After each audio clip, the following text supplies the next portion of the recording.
Assalamualaikum warahmatullahi wabarakatuh. Perkenalkan, saya Wode Mastiasmi, perwakilan dari kelompok 4. Dalam video ini, saya akan menjelaskan materi sistem reproduksi pada pria. Ini merupakan tugas akhir mata kuliah Anatomi dan Fisiologi Manusia oleh dosen Bapak Mustamin Balumbi, SPD, MSI. Berikut kita mulai.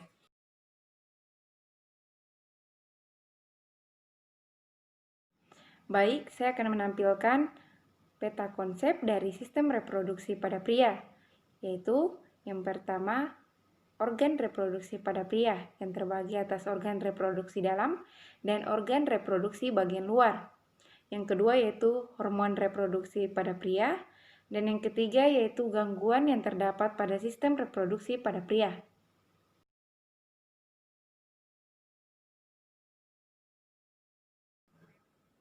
Sistem reproduksi pria merupakan sistem organ seks yang menghasilkan gamet jantan atau sperma agar makhluk hidup menghasilkan keturunan baru.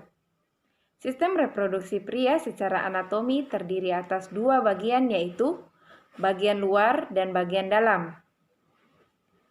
Organ bagian dalam terdiri dari testis, saluran reproduksi, dan kelenjar kelamin.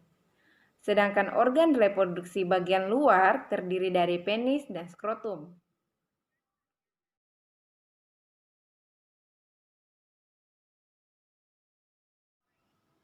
Baik, saya akan menampilkan gambar alat reproduksi pria bagian luar dan bagian dalam.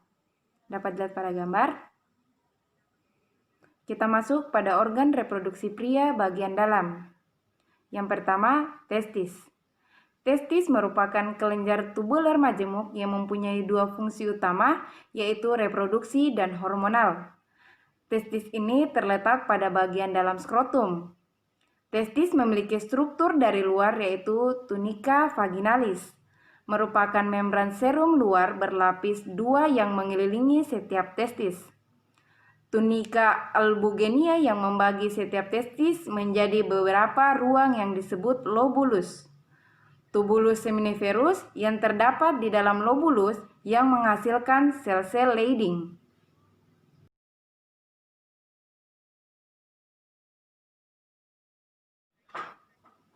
Baik, selanjutnya saluran reproduksi dan kelenjar kelamin. Saluran reproduksi pada reproduksi pria terdiri dari epididymis, vas deferens, saluran ejakulasi, dan uretra. Epididymis berfungsi sebagai tempat penyimpanan sementara sperma dan sebagai tempat pematangan sementara sebelum spermatozoa disalurkan ke ductus deferens.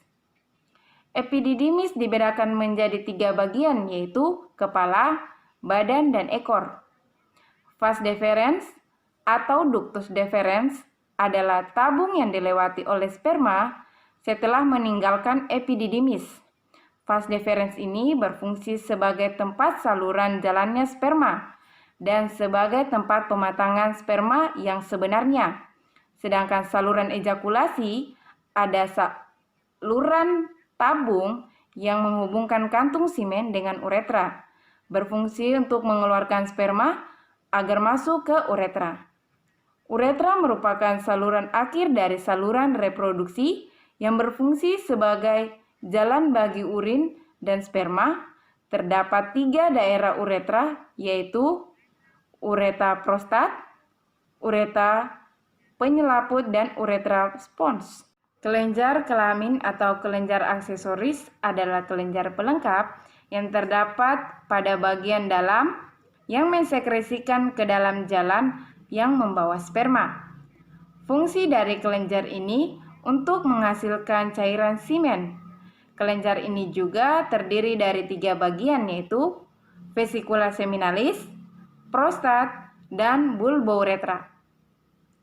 Vesikula seminalis berfungsi mensekresikan cairan alkalin yang menetralkan asam di dalam vagina. Fruktosa yang menghasilkan energi bagi sperma dan mengekresikan prostaglandin sebagai perombakan daya bahan hidup sperma. Kelenjar prostat berfungsi mensekresikan cairan berwarna putih susu sebagai pelindung bagi sperma. Sedangkan kelenjar bulbouretra terletak di sepanjang uretra, berfungsi mensekresikan cairan alkalin yang bersifat basa ke dalam uretra spons agar menetralkan keasaman urin pada uretra sebelum terjadinya ejakulasi.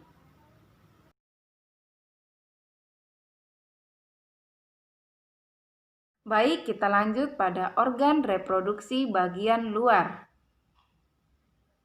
Organ bagian luar pada sistem reproduksi pria terdiri dari dua bagian, yaitu penis dan skrotum. Penis merupakan organ kopulatori yang memiliki fungsi utama sebagai urinasi atau pembuangan sisa metabolisme yang berwujud cairan, berfungsi kopulasi, dan untuk transfer sperma. Penis terdiri dari 3 bagian, yaitu akar yang menghubungkan penis ke perineum, badan atau batang yang menyusun sebagian besar dari penis, dan glans penis, bagian ujung badan yang membesar. Glans penis dilapisi oleh preputeum yang dapat dihilangkan sewaktu sunat. Sedangkan skrotum adalah kantong kulit yang membungkus testis, berfungsi untuk memberitahukan kepada testis suatu lingkungan yang memiliki suhu 1-8 derajat Celcius. Fungsi ini dapat terlaksana karena adanya pengaturan pada skrotum, bagian otot rangka yang menarik testis mendekati dinding tubuh untuk memanasi. Selanjutnya kita masuk pada hormon reproduksi pria. Sistem reproduksi pria dikendalikan oleh poros hipotalamus, hipofisis, testis. Hormon yang dihasilkan oleh hipotalamus yang mempengaruhi reproduksi pria adalah GRNH. GRNH terdiri dari FSH-RV dan LH-RV. Selain hormon GnRH, ada pula hormon testosteron, estrogen, dan hormon pertumbuhan. Testosteron berperan dalam menstimulus tingkah laku psikoseksual dan perkembangan ductus Wolff, otot pendalaman suara, spermatogenesis, dan pertumbuhan rambut pada ketiak dan daerah pubis. Testosteron disekresikan oleh sel-sel Leydig yang terdapat di antara tubulus seminiferus. FSH berfungsi merangsang sel Sertoli dalam pembentukan protein pengikat androgen atau disingkat dengan ABP. ABP berperan dalam pengangkutan testosteron ke dalam tubulus seminiferus dan epididymis. Sedangkan hormon LH berfungsi untuk merangsang perkembangan sel Leydig dan produksi sekresi testosteron dan estrogen. Hormon estrogen berfungsi mengatur spermiasi atau proses perubahan spermatid menjadi sperma yang dewasa. Hormon pertumbuhan diperlukan untuk pengaturan pembelahan dan pengaturan metabolisme testis.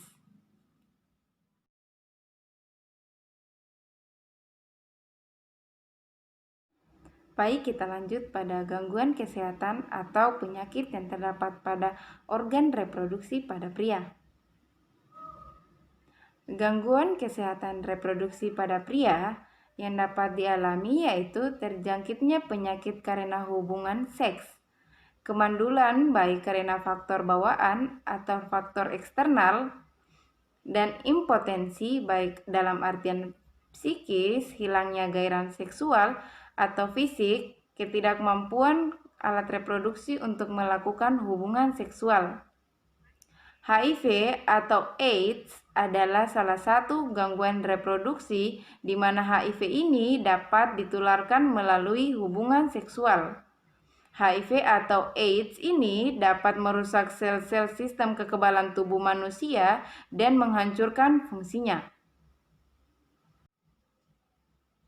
Ginekomasti merupakan pembesaran dari kelenjar payudara pada laki-laki.